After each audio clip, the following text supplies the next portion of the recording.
This is Tom Duty, middle-aged American living in New Jersey near the Lincoln Tunnel. If you were to visit my website, you would type Howdy Doody into Google.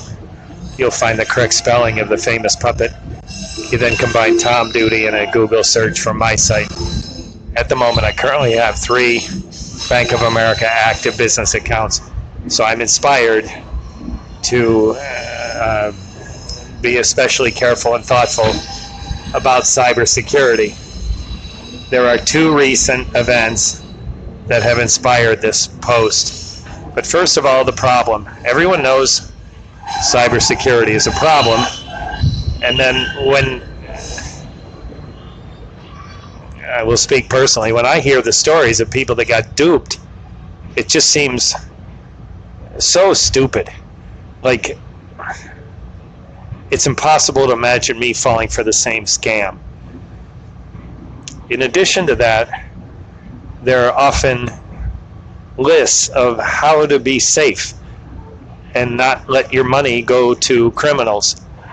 And those lists tend to be too scrubbed, too careful, too general. So this message is inspired by 2 recent events. One is the arrest of a Nigerian criminal who was, some say abducted, others say extradited. That in itself is part of the story. His name online was Hush Puppy, or Hush Pappy, and he had another Nigerian who was arrested with him. That person's nickname was less memorable. So Hush Puppy and another Nigerian were abducted, aka extradited from, now these are Nigerian men in their national origin, however they were residents of United Arab Emirates in the city of Dubai. So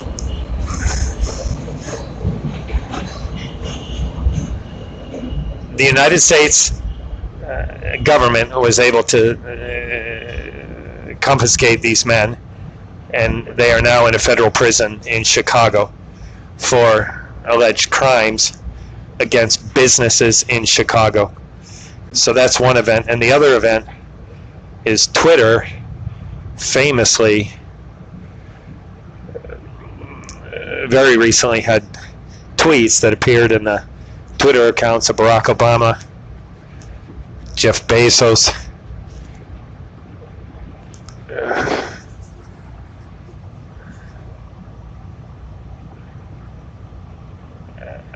and Bill Gates and others. And what happened is the criminals were able to hack in to those accounts and tweet as if the tweets were coming from Barack Obama, Jeff Bezos, and Bill Gates. And there were others. Those are the 3 names I can recall. Now, what was especially interesting about this hack is that they were not hacked into the individual accounts. They hacked into administrative Twitter.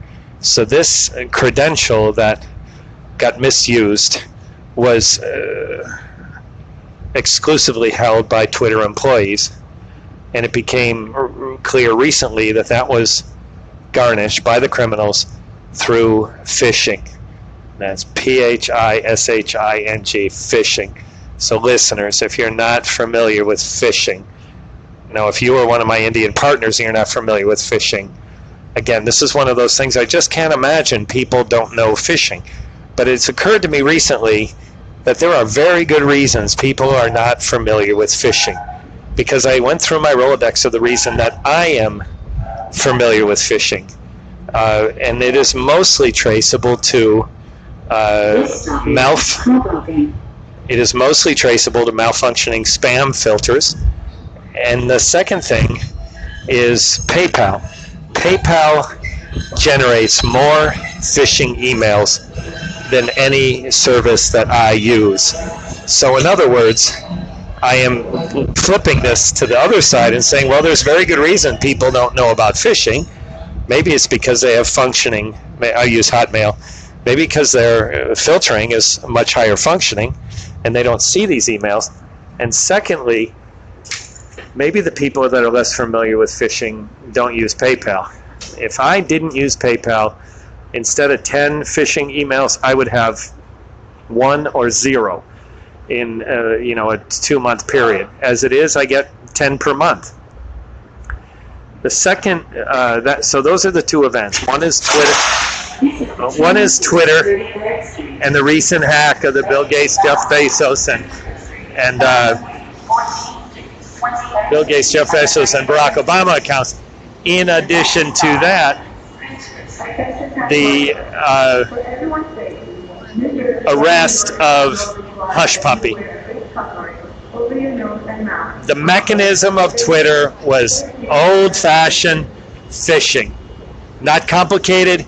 They basically duped Twitter employees into disclosing their username and password. And, these are not dumb people. These are not naive people.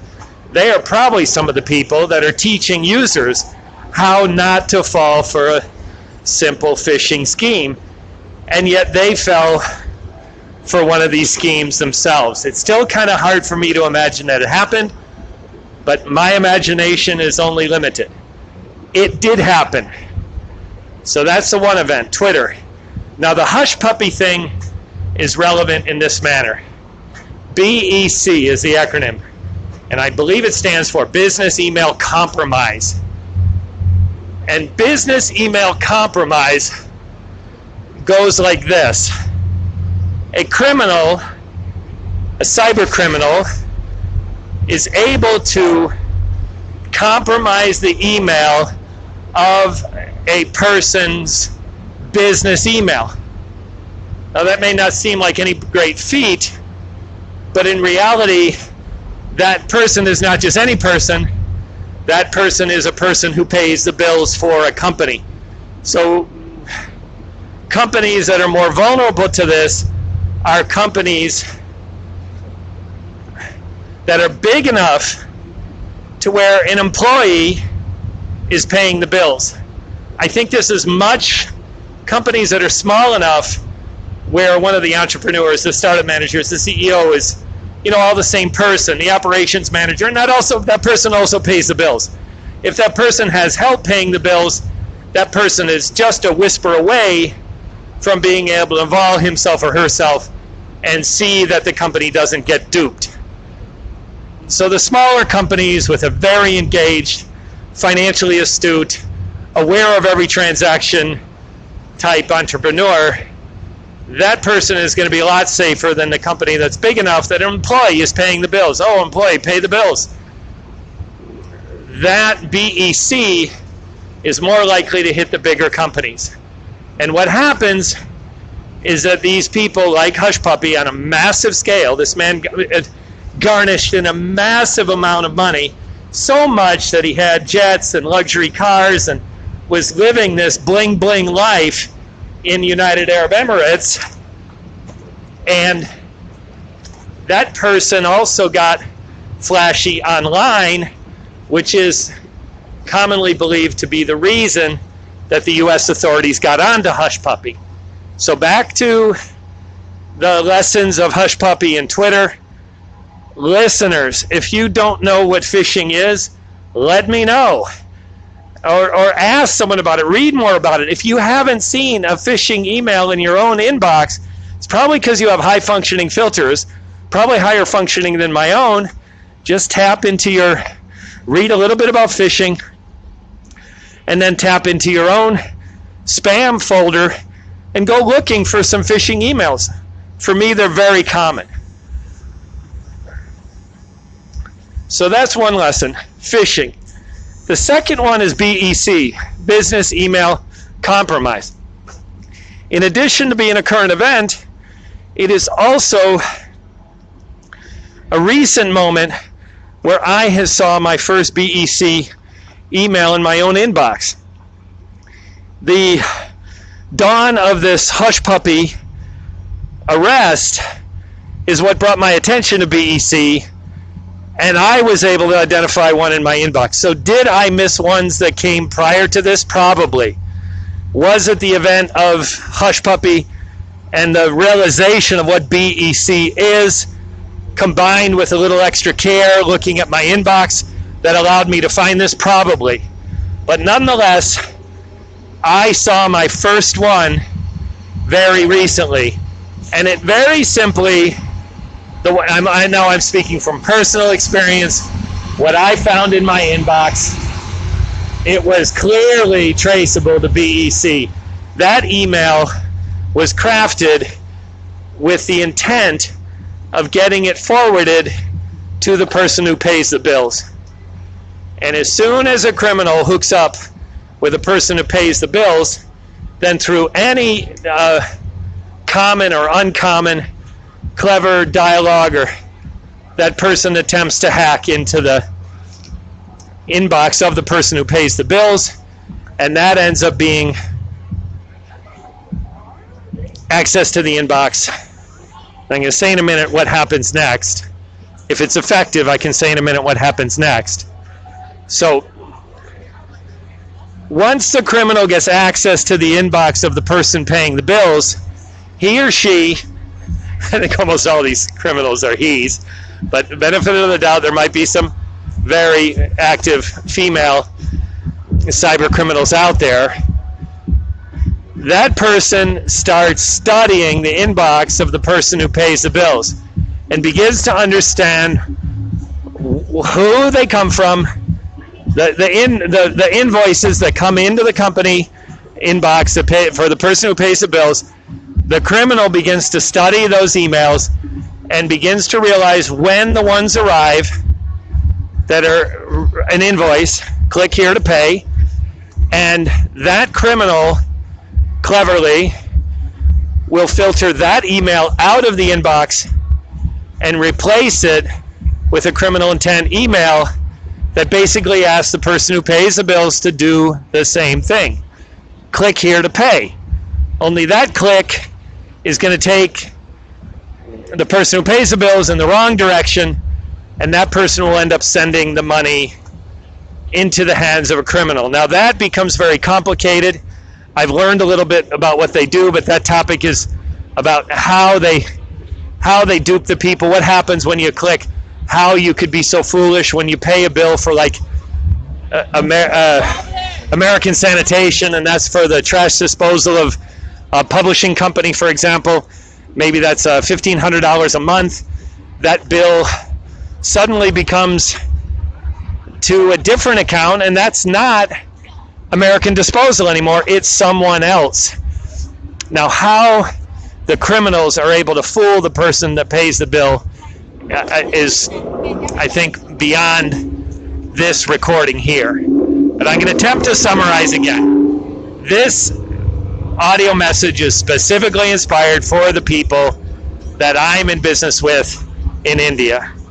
It is my sense that every single one of the companies I'm linked to is too small to be a primary target for BEC. Now, don't get me wrong, everyone is a target for phishing. Phishing is like a dumb game. It ranges from just silly antics of people taking over social media accounts and tweeting stupid things to all the way up to what just happened to Bill Gates, Barack Obama, and Jeff Bezos. So phishing is a category that everyone is, I think, equally vulnerable to, some more than others. Some more than others equally vulnerable to two different things. But phishing, everyone's at risk. The BEC, specifically the people I'm in business with in India, are not big enough to become a prime target for BEC. Nonetheless, it's smart to be aware of. I just want to repeat, listeners, if you're unfamiliar with phishing, it is unimaginable to me that you are, but I've come to realize that I should be able to imagine it, because the reason I'm aware of it is a modestly functioning Hotmail spam filter. In other words, my spam filter is not very good, and I end up with phishing emails in my inbox probably 10 times a month. And then the second one, and I became aware of that because of the Twitter phishing scam that allowed criminals to get into the multiple accounts through an administrative access that has become public in the news today. And then the BEC is also in the recent, it's also recent, not today, but in the recent month, and that involves an alleged criminal named Hush Puppy. Hush Puppy is a Nigerian national abducted by the American authorities in the United Arab Emirates, the city of Dubai, and has been extradited. Extradited and abducted are two different things, but that's part of the story in itself. That man is now in a federal prison in the Chicago area and will be prosecuted for a number of crimes, mostly included to BEC, business email compromise. So listeners, that's the end of, I'm in Hoboken. Hoboken is also the childhood home of Frank Sinatra, and I'm pretty sure this audio caught what anyone could detect as some kind of mass transit audio. Doors opening. You've arrived in Hoboken. That was me leaving New York City and arriving in New Jersey after going underneath the Hudson River, which is a river, obviously. It's also a state border. And I left New York City where I started this recording, and I am now in New Jersey. Childhood home of Frank Sinatra. This has been Tom Duty, middle-aged American, living in New Jersey near the Lincoln Tunnel. If you were to visit my website, you would type Howdy Doody into Google. You'll find the correct spelling of the famous puppet. You then combine Tom Duty in a Google search from my site. Thank you for listening. Have a good day, good evening, or restful night's sleep. Ciao.